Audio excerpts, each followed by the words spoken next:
Assalamualaikum warahmatullahi wabarakatuh. Ketemu lagi di acara podcast Neriji bersama saya Fili Apriliani Siva Dan saya Gipari Ahmad Iskandar. We are Neriji. Let's learn together. Sobat LT, semoga sehat dan semangat selalu ya. Sobat LT, tahu nggak mengapa saya panggil Sobat LT? Apa ya? Mau tahu nggak? Mau. Sobat LT itu Sobat Learn Together, oke? Oke. Alhamdulillah hari ini kita kedatangan tamu spesial. Oke Sobat LT, tanpa basa-basi lagi kita sambut tamu spesial kita, Bapak Aris Mukodas, SPD. Bismillahirrahmanirrahim. Assalamualaikum warahmatullahi wabarakatuh. Waalaikumsalam. Gimana kabar semuanya, sehat? Alhamdulillah. Gimana saumnya? Lancar? Lancar. Masih bersemangat? Mudah-mudahan kita bisa lebih bersemangat, bisa lebih sehat, bugar sampai dengan buka puasa nanti ya. Sekali lagi terima kasih atas waktunya saya bisa berada di ruangan podcast ini ya. Mudah-mudahan podcast ini bisa lebih baik lagi, bisa lebih terkenal lagi, bisa lebih banyak lagi penggemarnya, subscribe-nya lebih banyak lagi, banyak yang lebih saja buat untuk podcast ini. Terima kasih Bapak bisa hadir di studio podcast Neriji Penggerak ini. Semoga Bapak dalam keadaan sehat walafiat. Dan kami mohon maaf studio kami masih dalam perkembangan. Sobat LT, podcast kali ini kita akan membicarakan tentang tips tetap bugar di bulan puasa. Kepada yang terhormat Bapak Aris Mukodas SPD, kami persilakan untuk menyampaikan materi tentang tips tetap bugar di bulan puasa kepada Sobat LT. Ya, terima kasih Sobat LC.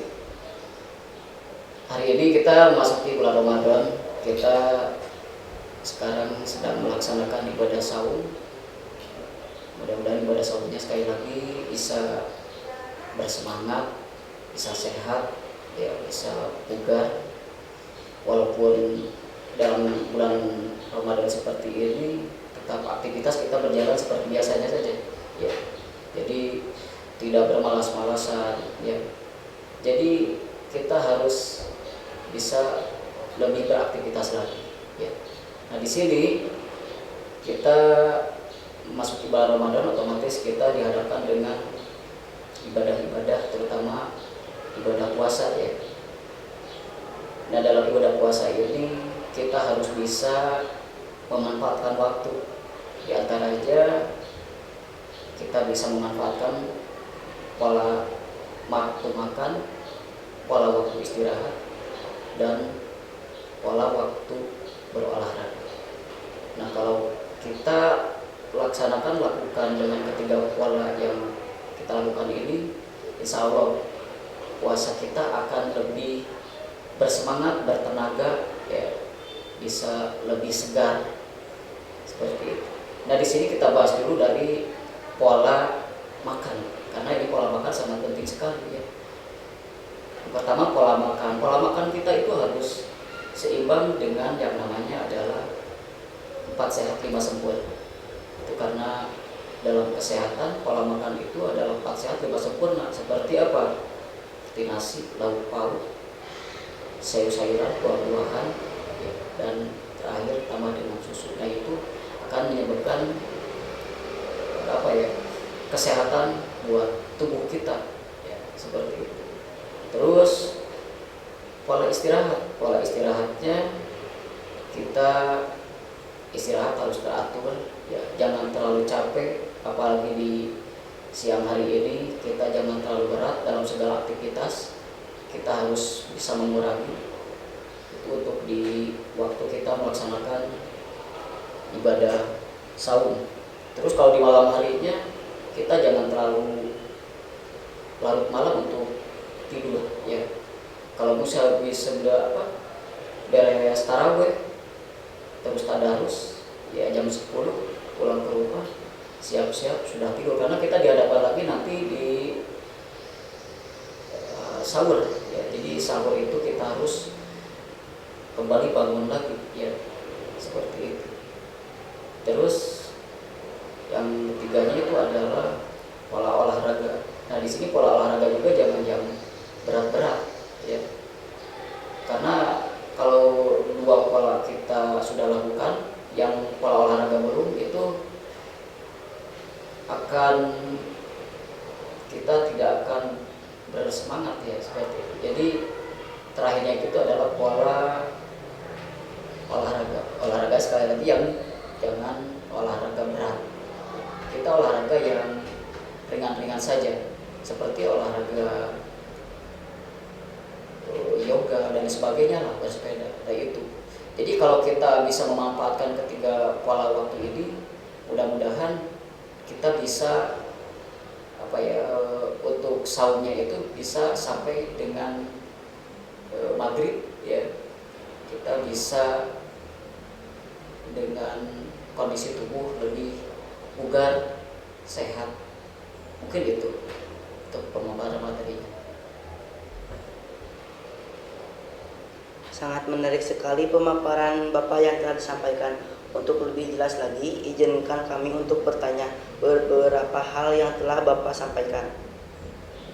Bapak sangat menarik sekali diskusi ini, namun sepertinya waktu tidak mencukupi.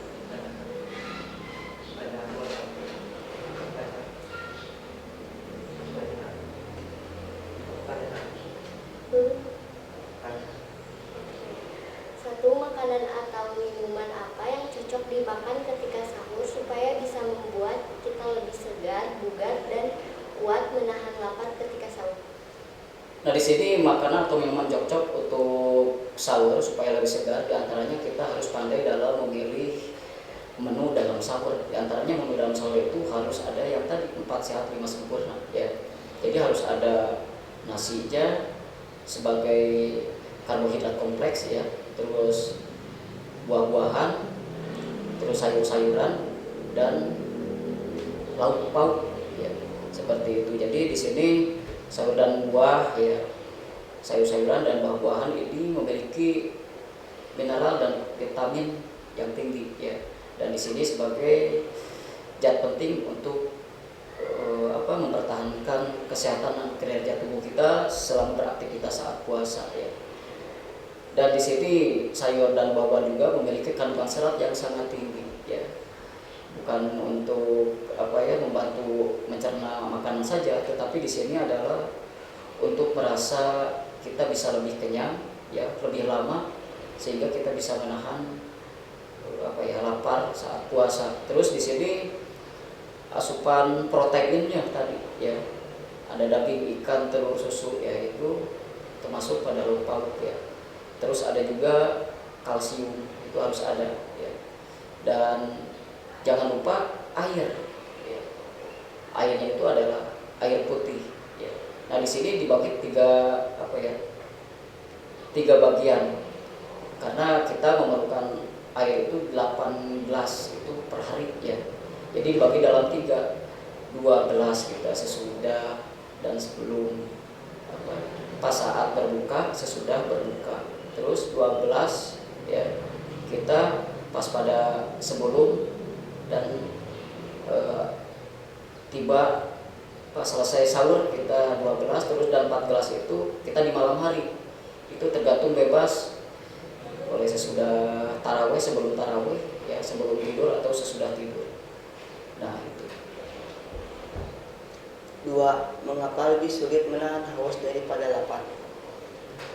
Nah, lebih sulit menahan haus daripada lapar, kenapa? Ya. Lapar itu kita bisa menahan, ya, bisa menahan lapar, karena menahan lapar itu manusia bisa bertahan sampai 8 minggu. Ya. Dan dalam tubuh kita ini menyimpan cadangan ya, untuk makanan, yaitu cadangan pada protein dan cadangan pada lemak ya. Sehingga kalaupun kita lapar, kekurangan karbohidrat, otomatis itu kita akan mengganti dalam tubuh kita itu, yaitu yang namanya otomatis cadangan yang kedua ini bisa diambil. Jadi otomatis rasa lapar kita itu tidak akan se ekstrim dengan rasa haus ya. Dan rasa lapar ini dalam manusia itu bisa bertahan sampai 8 minggu ya. Nah, kalau menahan haus ini manusia pasti tidak akan bisa. Dan manusia itu terdiri, dalam tubuhnya itu terdiri dari cairan ya, cairan hampir 55% sampai 60% bisa ya. Nah, cairan ini bertahan ya, kita bisa tanpa air itu paling bisa bertahan 3 sampai 5 hari ya. Nah, kenapa kita bisa haus? Karena tubuh kita ini tidak menyimpan cadangan air ya. Jadi otomatis kita akan merasakan yang namanya haus. Dan kalau misalkan haus berlebihan yang lebih tinggi itu akan ke arah dengan yang namanya dehidrasi atau kekurangan cair ya, seperti itu. Karena apa? Padahal tubuh kita terdiri dari beberapa cairan ya, hampir 60% cairan banyak, tapi kan keluar dan tidak ada penggantinya. Keluarnya mungkin lewat keringat, terus lewat buang air kecil dan lain sebagainya. Otomatis pasti keluar cairan-cairan tersebut ya. Dan satu hari itu cairan yang habis dalam tubuh kita itu adalah setengah liter sampai 1 liter. Jadi otomatis kita akan merasakan haus seperti itu. 3. Olahraga apa yang cocok ketika bulan puasa? Nah, di sini olahraga yang cocok untuk di bulan puasa ini, olahraganya olahraga yang jangan olahraga yang berat. Karena olahraga yang berat itu akan merusak otot kita ya. Jadi olahraganya olahraga yang ringan-ringan saja ya. Jadi jangan disamakan dengan hari-hari sebelumnya seperti itu. Jadi pas saat bulan Ramadan ini kita melaksanakan puasa, olahraganya kita ambil 30 menit ya, 30 menit sebelum berbuka ya. Di sana ada olahraganya mau bersepeda, terus yoga atau jalan cepat atau jogging ya, seperti itulah. Jadi ada gerak tubuh. Jadi kalau setengah jam sebelum berbuka itu durasi waktu untuk buka itu kita lumayan agak haus atau capek, kita hanya sebentar lagi untuk menunggu buka puasa ya, seperti itu. Mungkin itu saja. 4. Bagaimana berbuka yang baik untuk tubuh kita? Nah, berbuka yang baik untuk tubuh kita pas saat kita berpuasa itu sebagaimana sudah Rasul ya, Rasulullah itu kita pertama sebelum berbuka itu kita memakan kurma dulu ya, makan kurma dulu ya, boleh 3 kurma ya, boleh 5 kurma. Terus sudah beres makan kurma langsung kita minum ya, minum air putih ya. Terus sesudah minum air putih jangan langsung kita makanan berat ya. Jadi kita langsung ke buah-buahan. Di sana ada buah semangka atau buah pisang dan sebagainya. Nah, itu kita ke buah-buahan. Kalau tidak ke buah-buahan, sesudah beres satu buah-buahan kita ke kolak dan lain sebagainya ya. Nah, udah beres itu baru makanan berat ya. Dan makanan berat juga ini jangan terlalu kekenyangan, karena selanjutnya kita akan melaksanakan ibadah tarawih.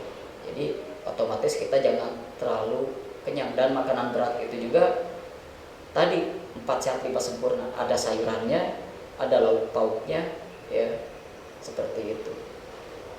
Nah, jadi itu buka puasa yang baik.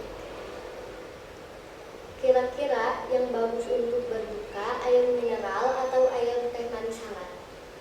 Nah, yang bagus untuk berbuka kita minum-minumannya itu apakah air mineral atau air hangat.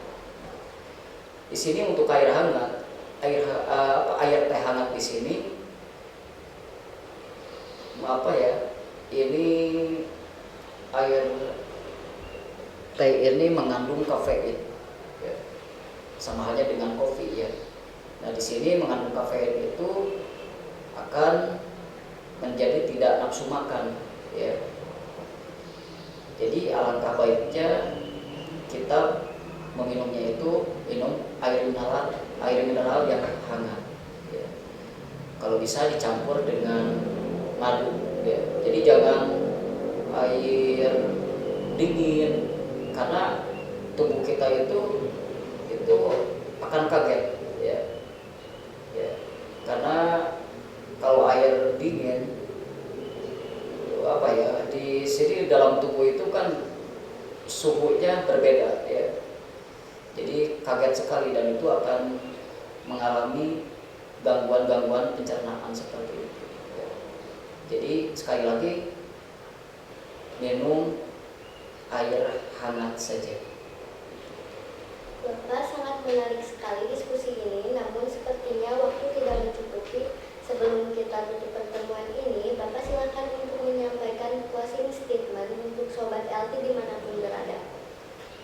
Ya, Sobat LT, alhamdulillah mungkin bulan Ramadan ini adalah bulan yang sangat berkah ya. Mudah-mudahan bulan Ramadan yang akan datang kita bisa bertemu lagi ya, seperti itu. Dan sekali lagi tetap bersemangat ya, walaupun saum seperti ini kita harus bisa lebih kuat, bisa menahan emosi, harus bisa lebih sabar ya, harus bisa memanfaatkan waktu ya. Dan intinya kita jangan sampai terbebani dengan ibadah saum ini. Kita santai saja seperti halnya biasa, pekerjaan aktivitas kita jalani ya. Mudah-mudahan kita semua di bulan Ramadan ini ya ada lindungan dan rahmat dari Allah Subhanahu wa taala. Itu saja. Terima kasih Bapak atas materi yang telah Bapak sampaikan. Semoga bermanfaat bagi kita semua dan Sobat LT dimanapun berada. Sobat LT tetap semangat dalam belajar, oke? Ingat, let's learn together. Sampai jumpa. Wassalamualaikum warahmatullahi wabarakatuh. Waalaikumsalam.